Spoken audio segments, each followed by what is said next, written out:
আজকে যে আমরা দোয়া করি, ইসালে সওয়াব করি, পৃথিবীর বুকে অনেক মানুষ আছে, বাবা মরেছে, মা মরেছে, কিন্তু না তার জন্য দোয়া আছে, না তার কবরের জিয়ারত করে, না তার জন্য ইসালে সওয়াব করে। কিন্তু হাদিস ও কোরআন দ্বারা প্রমাণিত এই শিক্ষাটা একজন সঠিক শিক্ষকের কাছে নিতে হবে, তবে আপনি সঠিক পথটা অবলম্বন করতে পারবেন। আল্লাহ তাবারাক ওয়া তাআলা ইরশাদ করেন, ওয়াল্লাযীনা জাউ মিন বা'দিহিম ইয়াকুলুনা রাব্বানা ইগফির লানা ওয়া লিইখওয়ানিনা আল্লাযীনা সাবাকুনা বিল ঈমান। ওয়াল্লাযীনা জাউ মিন বা'দিহিম, যারা পরবর্তীতে আসে, অর্থাৎ পরবর্তী জেনারেশন, কি করে? দোয়া করে। ইয়াকুলুনা, তারা বলে, তারা দোয়া করে, প্রার্থনা করে। কি প্রার্থনা করে? রব্বানা ইগফির লানা ওয়া লিইখওয়ানিনা আল্লাযীনা সাবাকুনা বিল ঈমান। হে আল্লাহ, তুমি আমাকে ক্ষমা করো এবং আমার পূর্বপুরুষ যারা ঈমানের সহিত ইন্তেকাল করেছে, আল্লাহ তুমি তাকে ক্ষমা করো, এ বলে দোয়া করে পরবর্তী জেনারেশনের লোকেরা। আর এই দোয়াটাকে আল্লাহ তাবারাক ওয়া তাআলা কোরআনুল কারীম ফুরকানুল হামিদ 28 পারার মধ্যে আল্লাহ ঘোষণা দিয়ে বলছেন যে আমার বান্দারা পূর্ববর্তী লোকদের জন্য দোয়া করে থাকে। জোরে বলুন সুবহানাল্লাহ। এই দোয়া করাটাকে যদি বেদাত হতো, এই দোয়া করাটা যদি হারাম হতো, এই দোয়া করা যদি নাজায়েজ হতো, আল্লাহ তাবারাক ওয়া তাআলা এই জায়গাতে ঘোষণা করে দিতেন যে আমার বান্দা তোমরা দোয়া করিও না। যেই দোয়াটা করা নিষেধ, সেই দোয়াটা আল্লাহ করতে নিষেধও করেছে। যেমন কোন মুশরিকের জন্য দোয়া করা যাবে না, কোন কাফিরের জন্য দোয়া করা যাবে না, কোন বেদিনের জন্য দোয়া করা যাবে না, কোন নাস্তিকের জন্য দোয়া করা যাবে না, কোন বেধর্মীদের জন্য দোয়া করা যাবে না, কোন ইহুদি খ্রিস্টানের জন্য দোয়া করা যাবে না। দোয়া করা যাবে শুধু মুসলমানের জন্য, মুশরিকের জন্য দোয়া করা যাবে না। এই কথাটা কোরআন উল্লেখ করে দিয়েছে। যদি মুমিনের জন্য দোয়া করা না যেত, সেই কথাটাও কোরআন বলে দিত। বুঝা গেল যারা নিজের বাপ মাকে মুমিন মনে করে তারা তার বাপ মায়ের জন্য দোয়া করে থাকে, আর যারা নিজের বাপ মাকে মুমিন মনে করে না তারা দোয়া বন্ধ রেখেছে। জোরে বলুন সুবহানাল্লাহ। এইবার আমাদের যে কর্মসূচি, এই কর্মসূচি অবশ্যই একটা মুমিনের কর্মসূচি। একজন মুমিন হয়ে আমরা মুমিনের কাজ করছি। আমার বাপ মুমিন হয়ে মারা গেছে, সে কলেমা পড়তো, সে কখনো নবীর গোস্তাখি করেনি, অবশ্যই তার জন্য দোয়া করতে হবে। সেই দোয়াটাকে আল্লাহ পছন্দ করেছে। কোরআনের মধ্যে এই কথা, আর হাদিসে পাকের মধ্যে তো অসংখ্য জায়গাতে এসেছে, অসংখ্য জায়গাতে এসেছে দোয়া করতে হবে। আল্লাহর রাসূল সাল্লাল্লাহু তাআলা আলাইহি ওয়াসাল্লাম ইরশাদ করেন, ইজা মাতাল ইনসানু ইনকাতা আনহু আমালুহু ইল্লা মিন সালাসাতিন ইল্লা মিন সাদাকাতিন জারিয়াতিন আও ইলমিন ইউনতাফিউ বিহি আও ওয়ালাদিন সালিহিন ইয়াদউ লাহু। মানুষ মারা গেলে তার সমস্ত আমল নামাটা বন্ধ হয়ে যায়, শুধু 3টি আমল তার অবশিষ্ট থাকে, তার কবর পর্যন্ত পৌঁছায়। একটা হচ্ছে সাদকায়ে জারিয়া, দ্বিতীয় হচ্ছে ওই বিদ্যা যেই বিদ্যার দ্বারা অপর উপকারিত হয়, অর্থাৎ কোরআন হাদিসের জ্ঞান যে নিজে শিখলো এবং অপরকে শিখালো। তৃতীয় নম্বরে হচ্ছে সন্তান, আও ওয়ালাদিন সালিহিন ইয়াদউ লাহু, সুসন্তান, নেক সন্তান। কোরআনের পূর্বের আয়াত দ্বারা বোঝা গেল যে নিজের বাপ মায়ের জন্য দোয়া করবে সে বাপ মাকে মুমিন মনে করে দোয়া করবে, কারণ দোয়াটা মুমিনের জন্য হয়, কোন মুশরিক কাফিরের জন্য দোয়া হয় না। আর যে দোয়া করে না সে বাপ মাকে যদি মুমিন মনে করত অবশ্যই সে দোয়া করত। আর যেই ব্যক্তি বাপ মায়ের জন্য দোয়া করে না সেই ব্যক্তিকে হাদিসে পাক আমার রাসূলে পাক সাল্লাল্লাহু আলাইহি সাল্লাম কখনো সুসন্তান বলে ঘোষণা করেনি। সুসন্তান তাকে বলেছে যে বাপ মায়ের জন্য দোয়া করে, বলে ওয়ালাদিন সালিহিন ইয়াদউ লাহু। ইয়াদউ শব্দটি হচ্ছে দোয়া। বিরাদারান ইসলাম মুআজ্জাজ মুহতারাম, ইয়াদউ লাহু সুসন্তান, নেক সন্তান যে তার বাপ মায়ের জন্য দোয়া করে। বুঝা গেল যারা বাপ মায়ের জন্য দোয়ার মাহফিল কায়েম করেছে তারা অবশ্যই নেক সন্তান আছে, তার জন্য তারা বাপ মায়ের জন্য দোয়া করছে। আজকে কোরআনের তেলাওয়াতের পরে বাপ মায়ের জন্য দোয়া, নামাজের পরে বাপ মায়ের জন্য দোয়া, সাদকার পরে বাপ মায়ের জন্য দোয়া, দানের পরে বাপ মায়ের জন্য দোয়া, আলিম ওলামাকে ডেকে মাহফিল মিলাদ কায়েম করার পরে বাপ মায়ের জন্য দোয়া। এক কথায় বাপ মায়ের জন্য যারা দোয়া করছে তারা অবশ্যই সুসন্তান। বিরাদারান ইসলাম, বাপ মায়ের জন্য দোয়া করাটাই সুসন্তানের পরিচয়। জোরে বলুন সুবহানাল্লাহ। যে বাপ মায়ের জন্য দোয়া করছে, এখানে সন্তান শব্দটি এসছে। ছেলেকে শুধু দোয়া করতে হবে তা নয়, মেয়েও দোয়া করবে। অনেক মানুষ আছে পৃথিবীতে যার শুধু মেয়ে, ছেলে নাই। দুটা চারটা পাঁচটা শুধু মেয়ে হয়েছে দুনিয়াতে, ছেলে তার নাই। আল্লাহ তার ভাগ্যে রাখিনি ছেলে নাই, শুধু মেয়ে এসছে। সন্তানের মধ্যে সে মেয়েও পড়ল।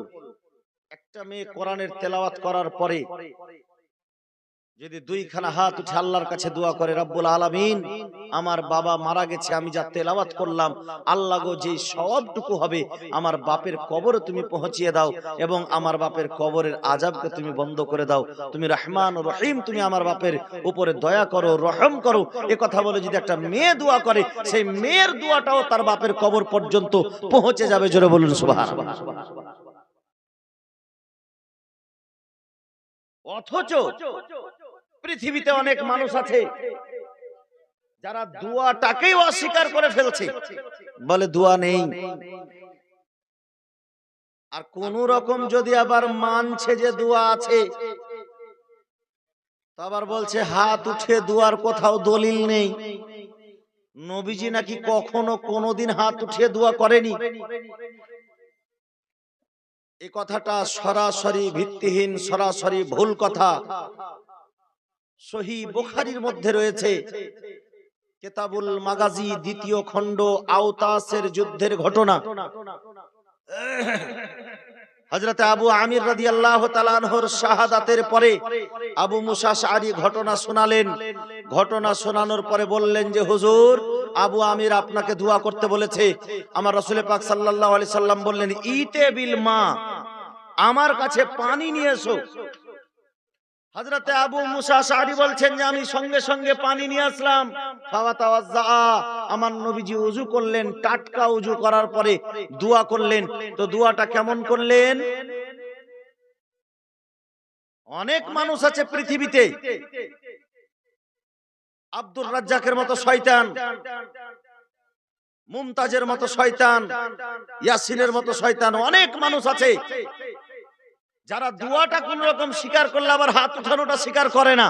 জোরে বলেন নাউজুবিল্লাহ। নারে তাকবীর, নারে তাকবীর, নারে। কোন রকম যদি দোয়াটা মানে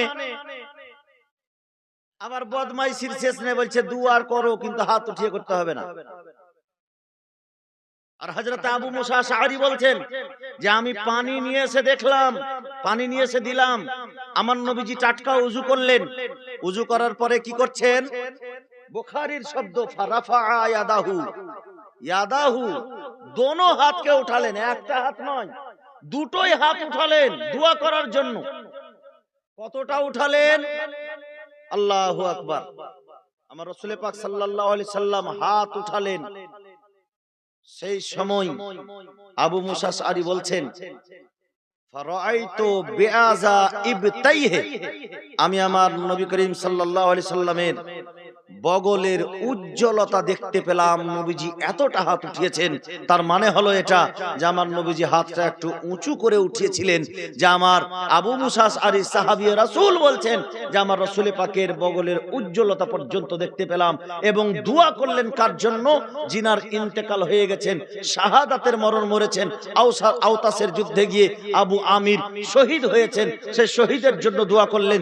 আবু মুসা আশআরী বলছেন যে আমি সেই দোয়া শোনার পরে আমার মনের মধ্যে আশা আকাঙ্ক্ষা জাগলো যে সবকিছু রদ হতে পারে, নবীর দোয়া রদ হবে না। তার জন্য আমি নিজের জন্য দোয়া করতে বললাম। আমি দাঁড়িয়ে আছি সামনে হযরত আবু মুসা আশআরীর জন্য। আবু মুসা আশআরীকে সামনে রেখে আমার রাসূল পাক সাল্লাল্লাহু আলাইহি সাল্লাম হাত উঠিয়ে আল্লাহর দরবারে দোয়া করেছেন। জোরে বলুন সুবহানাল্লাহ। আর বলে দোয়া নাই, দোয়ার প্রমাণ নাই, দোয়ার দলিল নাই। মার গায়া মারদুদ না ফাতিহা না দারুদ। মারদুদ মরবে তো তার জন্য দোয়া পাবে কোথায়? আরে ভাই মুমিন হয়ে মরো, তোমার ছেলেরাও তোমার জন্য দোয়া করবে। আর মুমিন হয়ে না মরলে তো দোয়াটা পাওয়া যাবে না, দোয়া করবে না। কারণ কোন মুশরিকের জন্য দোয়াই নাই, কোন কাফিরের জন্য দোয়াই নাই। দোয়া আছে মুমিনের জন্য, মুসলমানের জন্য। আল্লাহ পাক বলছেন ওয়াল্লাযিনা জাউ মিন বা'দিহিম ইয়াকুলুনা রাব্বানা ইগফির লানা ওয়া লিইখওয়ানিনা আল্লাযিনা সাবাকুনা বিল ঈমান। যারা পরবর্তীতে আছে, পূর্ববর্তী লোকদের জন্য দোয়া করে, সেই দোয়াটা আল্লাহ তাবারাক ওয়া তাআলা পছন্দ করেছেন বলেই কোরআন পাকের মধ্যে তার নিষেধ করেননি, বলেন উল্লেখ করেছে যে আমার বান্দারা এই দোয়াটা করে, আল্লাহর কাছে চাই।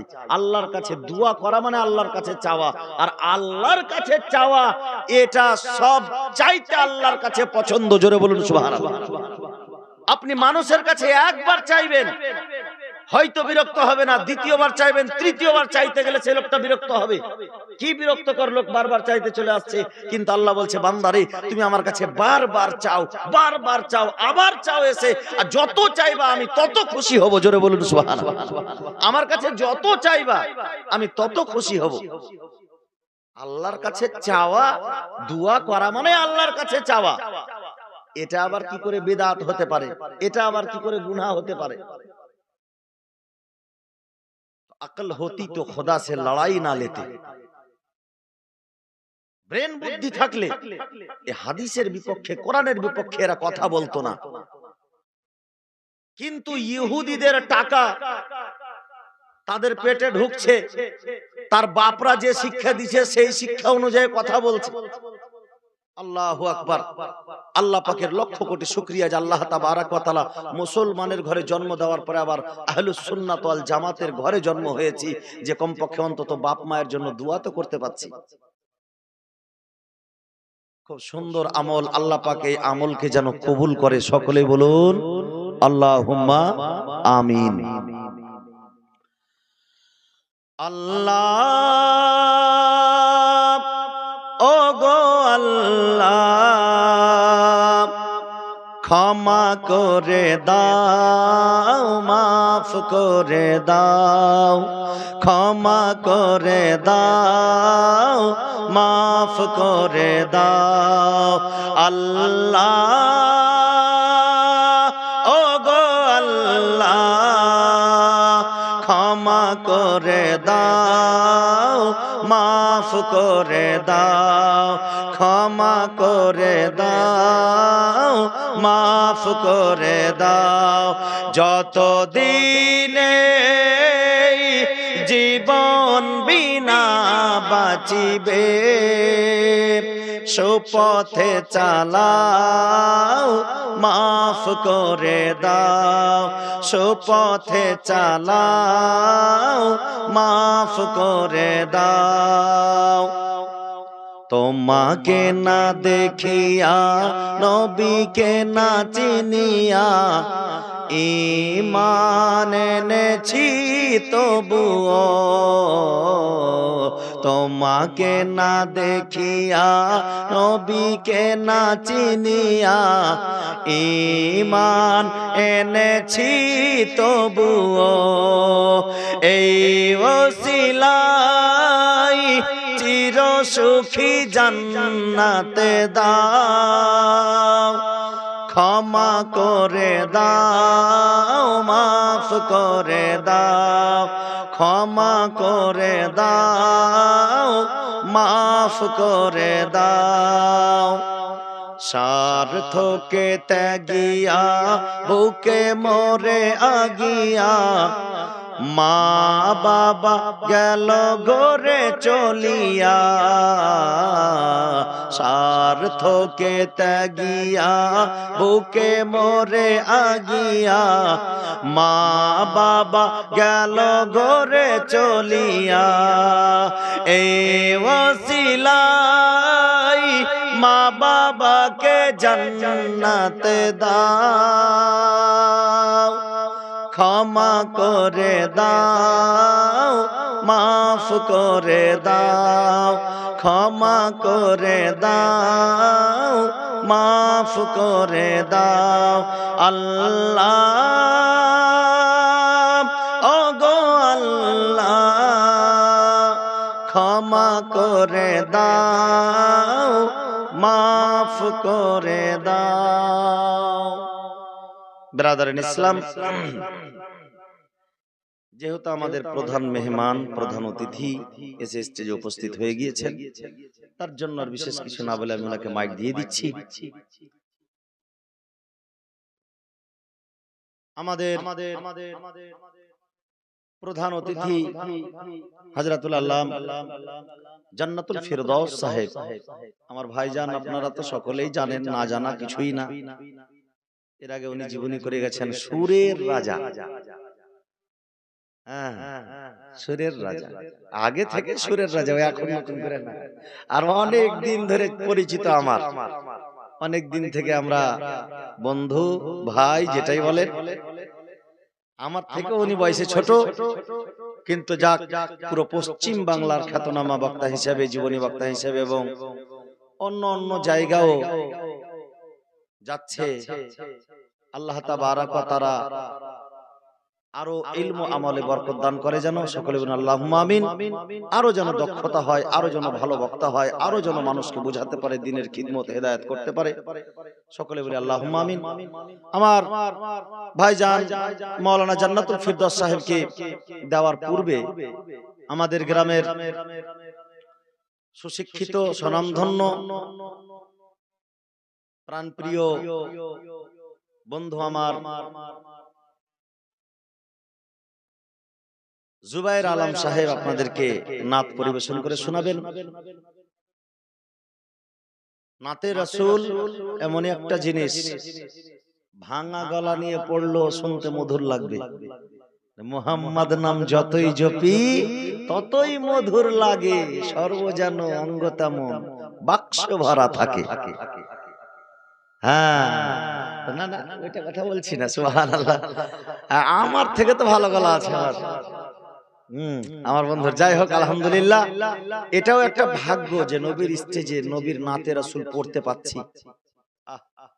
কোন জায়গাতে কোন জিনিসটা আল্লাহর প্রিয় হয়ে যাবে, পছন্দ হয়ে যাবে, কেউ জানে না।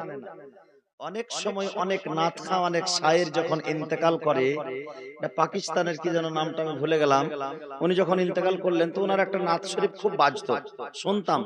তো যখন গৌর ফিকির করে শুনতাম তো মনে মনে ভাবতাম যে নবীর মুহাব্বতে পড়ে যেভাবে উনি নাতটা পড়ছেন, আল্লাহ পাক এই নবীর মুহাব্বতের জন্য একে মাফ করে দিবেন, জান্নাত পেয়ে যাবে নবীর মুহাব্বতের জন্য।